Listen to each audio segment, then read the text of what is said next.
Bon ben, bonjour, mon nom est Félix Martin. J'enseigne en design industriel au Cégep du Vieux-Montréal. Aujourd'hui, je voulais juste documenter rapidement comment j'ai fait mon setup ici, mon installation pour être capable de faire des dessins, des démonstrations de dessin avec mes étudiants. En ce moment, c'est pas tout encore monté. Si je veux faire des démonstrations de dessin ou être capable de dessiner sur Zoom avec mes étudiants, c'est le pire cube au monde.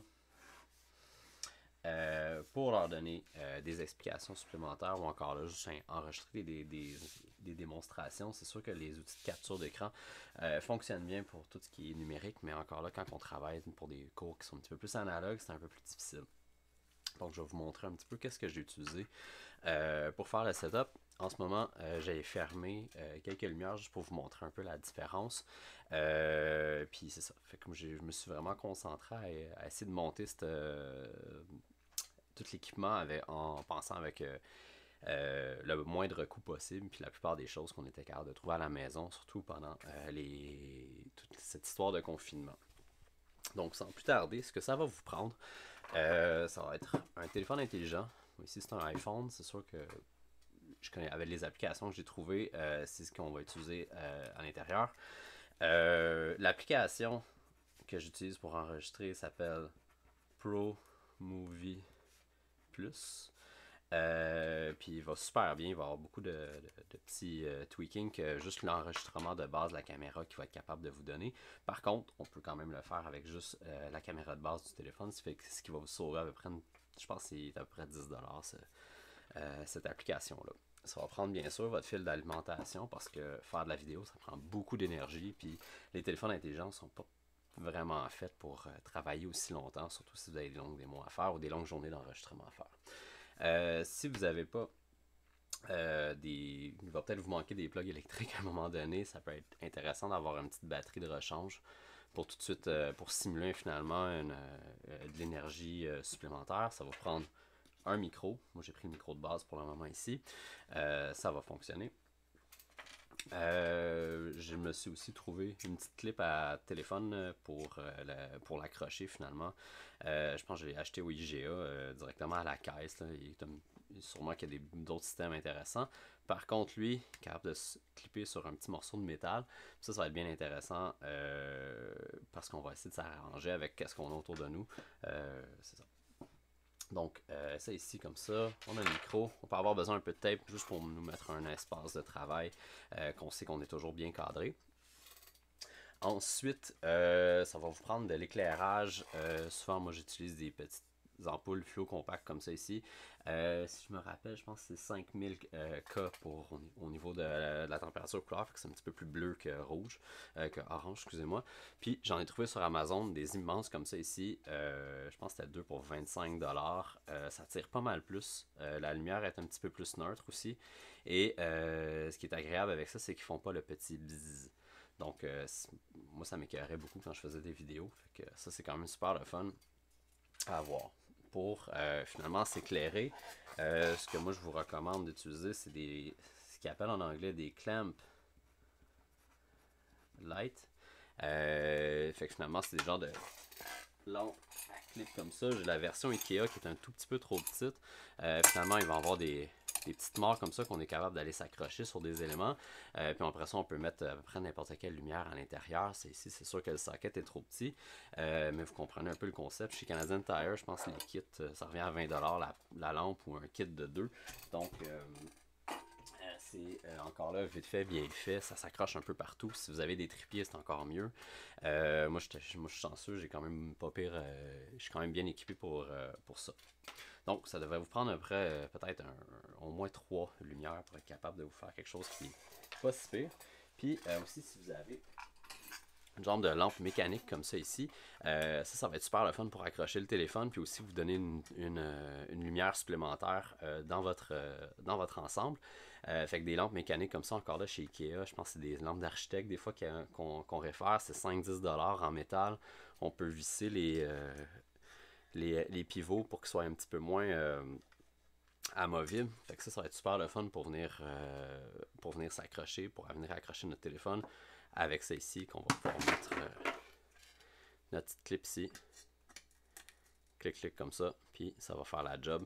Ça, c'est une lampe qu'on m'avait donnée qui vient du Homer de Serre parce que finalement, il y a une ballast. Puis il y a une lumière au centre qui fait que les deux viennent se balancer un petit peu pour avoir une lumière un peu plus neutre. Fait que ça, c'est toujours agréable à avoir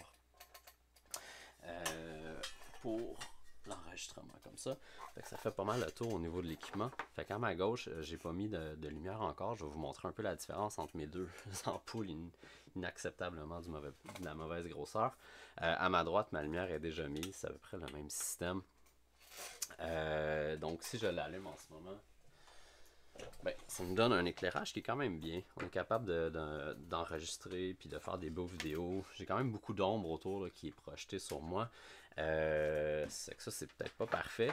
Puis quand on vient, si on va avoir une lumière qui est un petit peu moins crue, donc les ombres sont un peu moins franches, mais il faut commencer à venir les diffuser.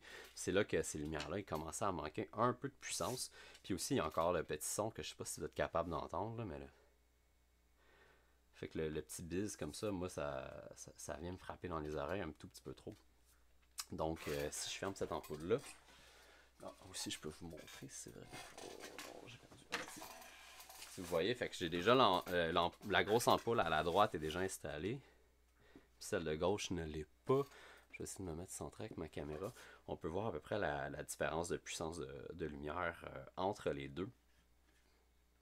Moi, au plafond, j'ai une ballast de néon qui a été diffusée avec quelque chose, je ne me rappelle plus, pour être capable de faire ma troisième source de lumière. Mais on voit quand même la différence entre les deux là, au niveau de la force. Puis on voit que la lumière est quand même très crue. Donc, ça ressemble un petit peu à ça. Donc, si je l'éteins rapidement.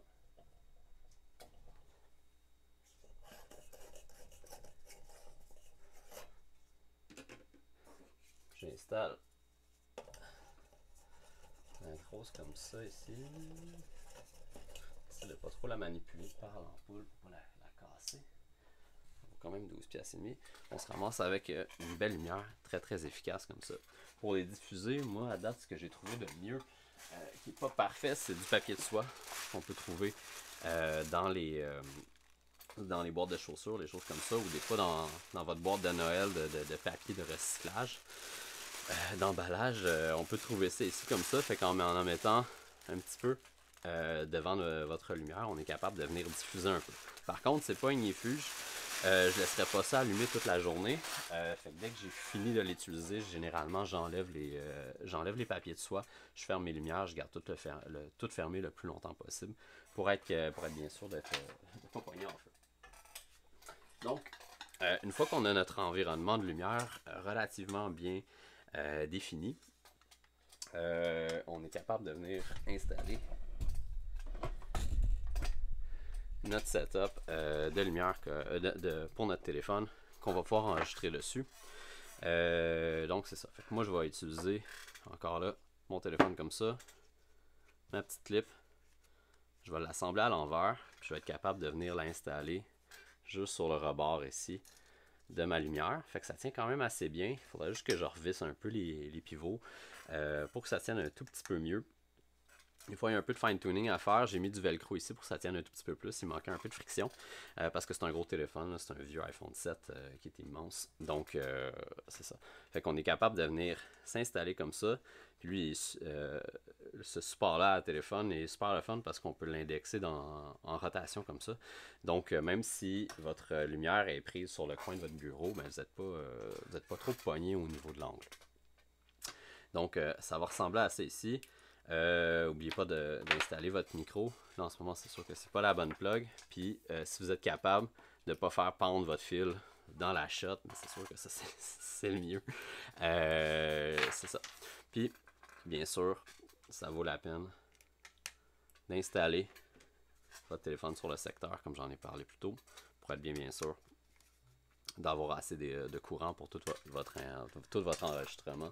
Souvent, moi, je viens la faire passer, puis je viens l'accrocher à l'arrière ou peu importe. Fait qu'on est quand même rendu capable de faire quelque chose qui ressemble à ça. Donc, si j'installe mes choses un petit peu plus proches, je vais juste décrocher ça pour vous montrer un peu. Je vais déplacer ça ici.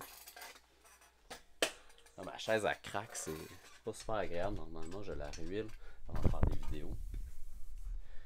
Je vais baisser ma petite caméra comme ça ici pour être capable de voir un peu mieux.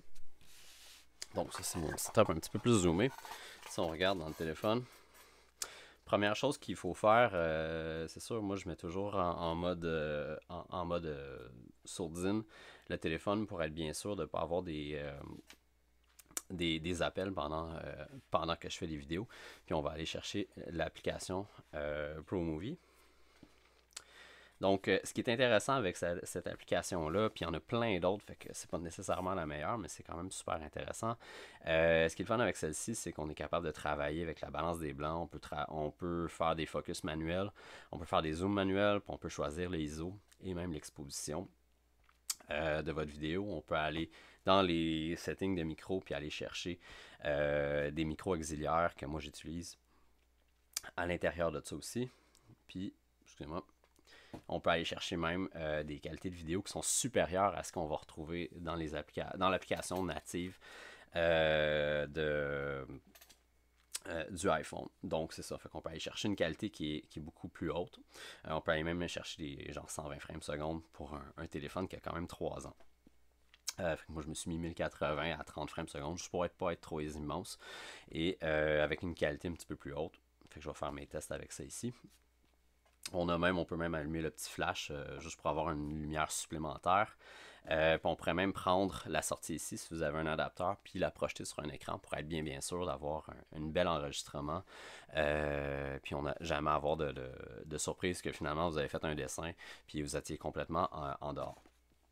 Une fois qu'on a fait notre vidéo, on peut aller dans la petite flèche ici, puis il va tomber ici, puis on va pouvoir l'exporter vers l'album photo, puis après ça, l'envoyer vers iTunes ou peu importe pour aller faire l'édition ou comme ça. Fait que ça ressemble un petit peu à ça. Il va super bien. On peut venir faire on peut venir barrer l'exposition, barrer le focus. Ça ressemble un petit peu à ça. En ce moment, c'est sûr que là, j'ai 2 caméras. S'il y a des gens qui se le demandent, puis là, c'est sûr que c'est quand même un bon téléphone. J'ai beaucoup d'espace dedans, c'est super le fun. Mais ça prend pas le dernier téléphone à 1200$. En ce moment, ce qui filme, c'est un iPhone 5C. Fait que c'est un téléphone qui a 7 ans. Puis ça fait absolument la job. Il y a quelques petites différences. Il va y avoir un peu moins de lumière, des choses comme ça. Mais ça prend pas une technologie super intense pour être capable de faire une vidéo, une qualité de vidéo comme ça. Donc ce qui est important, c'est d'avoir une très très bonne lumière, d'avoir un bon setup. N'oubliez pas d'avoir de l'espace pour être capable de faire vos dessins, d'avoir tous vos éléments. Et